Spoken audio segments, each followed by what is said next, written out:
Okay, well, hello. This is Nicole Bastiana again, back with another spectacular bonus.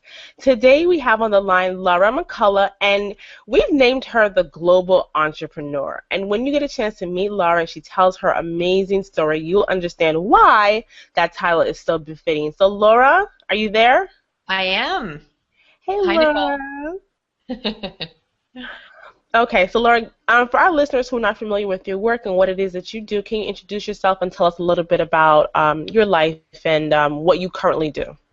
Absolutely. So I run a global business consultancy, and I'm also an international keynote speaker. So what I do is I teach women business owners really how to build a brand and market their brand to disrupt their market, and also create a brand that their customers are willing to pay more for, even if they're selling the exact same thing as everybody else.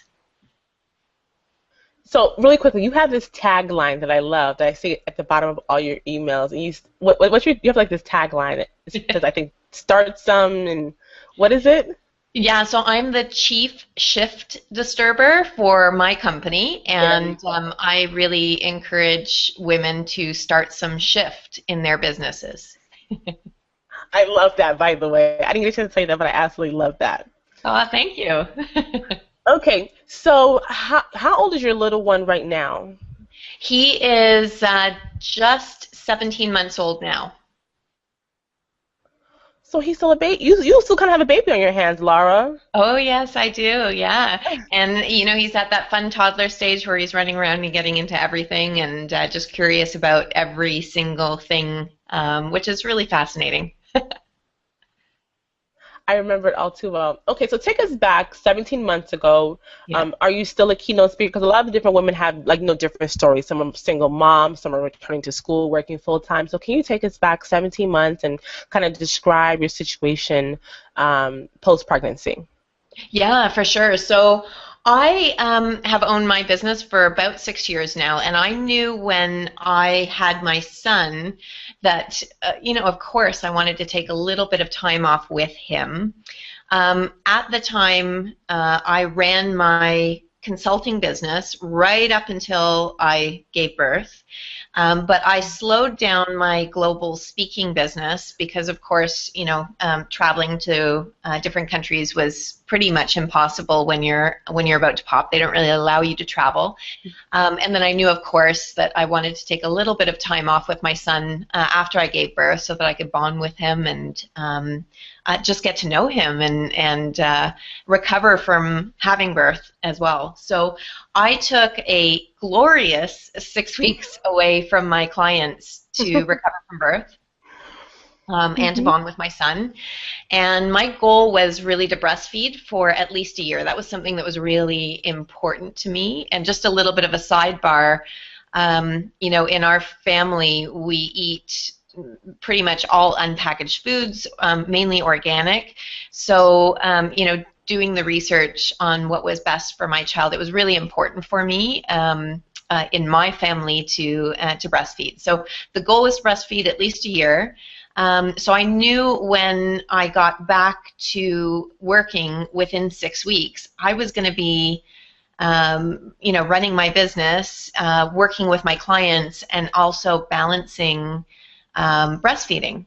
And eventually, within the first few months, my goal was to start traveling again for my speaking business. So I had a fantastic nanny who took care of my son in our house while I worked with my clients. And I would stop and breastfeed every couple of hours. And so I'd be on client calls with my one hand, I'd have my phone, in the other hand, I'd be holding my baby. I did webinars as well while breastfeeding, very, very, very discreetly, of course. Nobody knew that this was happening. And I was also pumping while having conversations. So talk about multitasking. So, so, so you took this glorious 6 weeks off, as you say. Um, so how did that work? As far as even like when you started traveling again, and you were on the road and you were doing your speaking engagements. That's a vital part of your business, I would assume. How did breastfeeding fit into that puzzle? Yeah, so I had to start planning very early on. Basically, as soon as I had my son, I had to start planning for those away trips. Because if I was going to be away for a few days, I mean, you just do the calculations. You're breastfeeding every couple of hours. Right. I needed to be storing milk immediately. So, you know, as time consuming as it was just to breastfeed alone, I had to figure out how I was also going to be pumping and storing during that time. But I did it. I figured it out, and I figured out the best schedule that worked for me. And I started to pump and store. And then I think my first business trip, if I recall correctly, was just after maybe 3 months. So I had enough in my freezer for a couple of days of travel. My nanny and my husband at the time, I'm now divorced, but my husband at the time was very instrumental, obviously, in making sure that he was fed on time, and that allowed me to get back to work, make sure he was taken care of, and also still continue to give him breast milk. But you can imagine, too, actually, it's funny, you know, you put these types of things out of your mind the longer time goes, but, you know, it wasn't even the storage of the breast milk that, you know, was when I look back amazing. It was also knowing that my breasts were swelling up and getting engorged as I'm traveling. So I had to bring my breast pump with me, and I would be in airport bathrooms pumping into the sink, and, you know, just doing these things that you just never in a million years imagine that you would be doing. And the same thing when I was in the hotel room, I'd have to pump and dump. And you know, when you've worked so hard for breast milk, just how, you know, you're like, no, I didn't want to pour it down the sink, but, you know, you have to do what you have to do. And so that's what I was going to ask you. I was going to ask you questions, because I've seen a couple, not a whole lot, but I've seen a couple of horror stories with, you know, women and getting their breast milk, you know, through customs or, you know, on plane. Like, did you have any of those issues? Like, were you storing any of the milk that you pumped when you were away, or you were continuously pumping to keep the milk volume up? Yeah, it was more the latter. I didn't save it. I mean, you know what it's like when you're in a hotel room. Sometimes they have fridges, sometimes they don't. And because I was traveling for hours at a time, I figured the milk probably wouldn't be in good condition anyways. So yeah, I was literally pumping and then dumping it down the toilet, dumping it down the sink, just to make sure that I was keeping my supply up. So when I got back home, there wouldn't be any issues. Okay. Okay. Now you ran into another issue that a lot of women are not familiar with. You mentioned that you had there was an allergy situation that occurred. Can you tell our listeners a little bit more about that? Yeah, for sure. So when it was actually before I had my son, I learned that I had an allergy to a milk protein called casein. And it was a pretty significant allergy. I actually developed a rash all over my body when I was out of the country in Australia. So my naturopath ran a series of tests and found out that I had this allergy to dairy, and she told me, you've got to get off of dairy. And if you've ever been told that and you really enjoy cheese or ice cream or chocolate like I do, it was almost equivalent to a death sentence.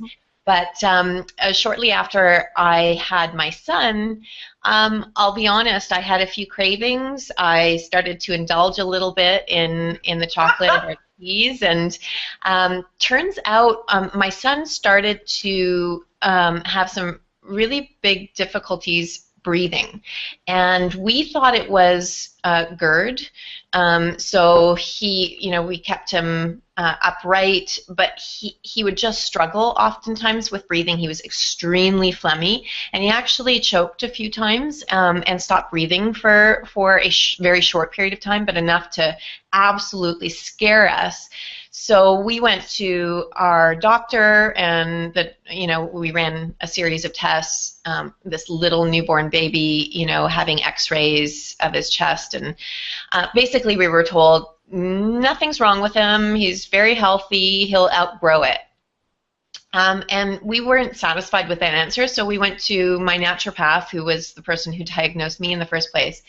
And how she explained it was either one of two things was happening. Either he was allergic to had the same milk protein allergy that I did, and the milk was traveling through my breast milk, or that protein was, or whatever reaction was happening in my body was actually affecting him.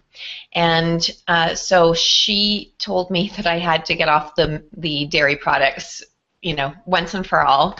And that was enough of a wake-up call. I mean, that was a really easy decision to make. Chocolate versus my son's health was easy.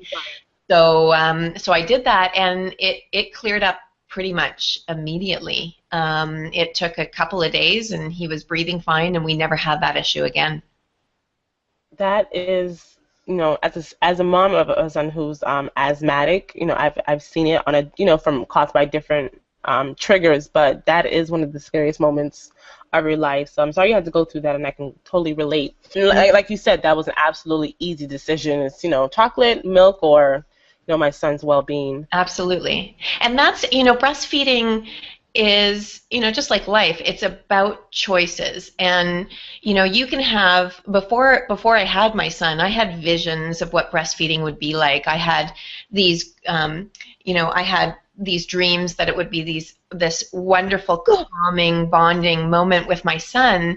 And eventually it got there. But initially, it was nothing like I imagined.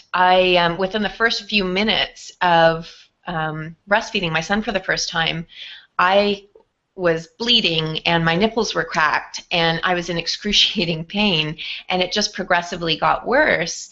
And it's these types of conversations. I'm so excited you're doing this, because I wish I had heard some of these stories beforehand, because you feel very much alone. You feel a little bit like a failure, that something that's supposed to be biologically natural, I'm unable to do it.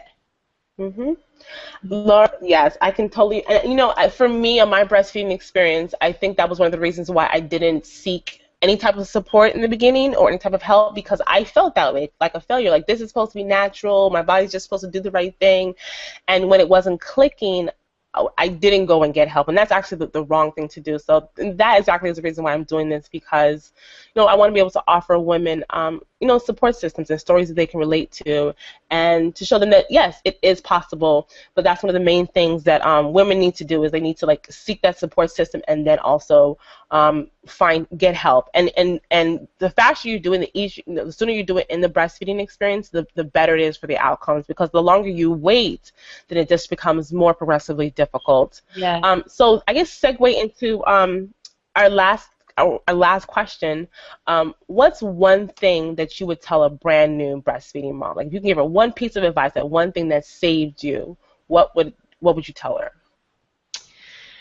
The one thing that saved me was really perseverance. You have to know, look, if breastfeeding is a choice, and it's something that I chose to do, and it was very important for my family. So I never cast judgment on any other mom or any other choices that they make.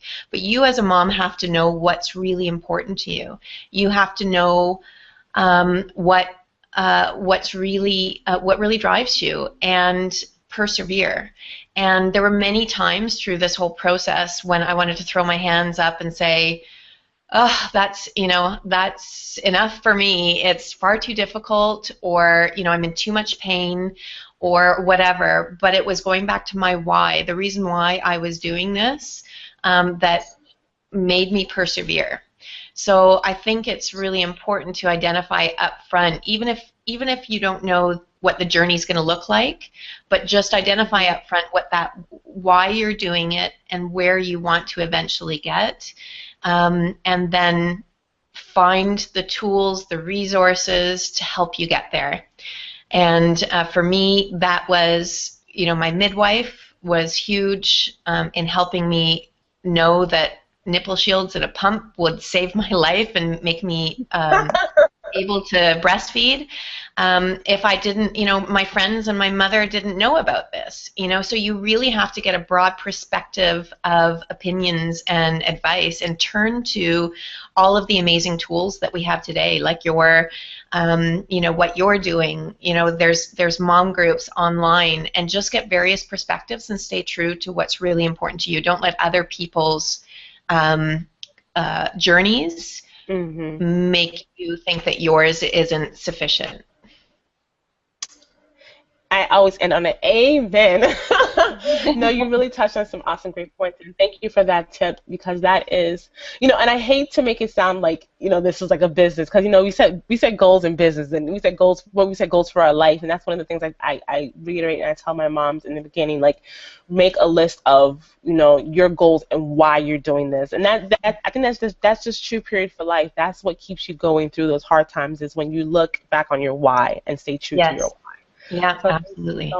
Thank you so much, Lara. I know so many moms are going to take so many golden nuggets from your story and from your advice, and be motivated to continue even through those difficult times. So thank you, Lara. Thank you for putting this on. This is great.